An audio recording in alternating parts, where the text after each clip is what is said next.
There are two ways in Esperanto that we can trim a word down and that way change the cadence of a sentence. If you're writing poetry or a song, you need things to land on a certain syllable for the music, let's say, or the meter. If you're doing Shakespeare and you need it to be an iambic pentameter, there's only two ways to shorten down that are accepted in Esperanto.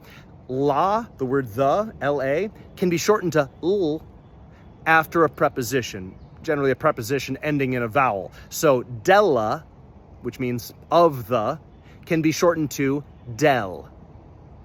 Della becomes del. Cella becomes chell. Yella becomes yell. Prila becomes preel. You can do that to la. You can make the a little shorter. The other shortening is if you have a singular noun that's not being used as an object of a sentence that doesn't have an N at the end, if it's a word ending in O, a singular noun, that can be trimmed down. So abello is the word for a bee, abello. You can shorten that to abel. Now, I've said that you always emphasize the second to last syllable in a word, and that's still true. This does not shift that stress. Just because you don't see the O doesn't mean it's not there. For practical purposes, that O still functionally is there. So it does not become abel, no. Abello is shortened to abel. Bell still gets the emphasis, the stress. Abello. And you can only shorten abello. You can't shorten the plural form, abelloi.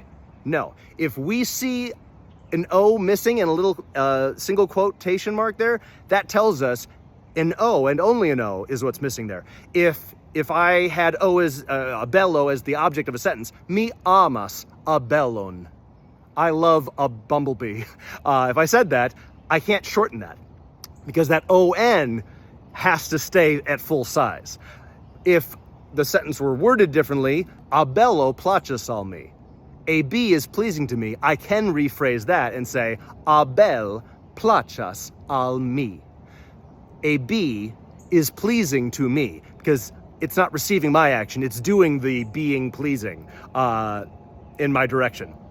So you have to get kind of creative sometimes if you're trying to trim things down and make a haiku with only a certain number of syllables. But those are the two ways you can shorten a word down, and that it's important to know that it does not affect where you stress the word. You still always stress the second to last syllable, even if you don't see that O ending, which is functionally still there.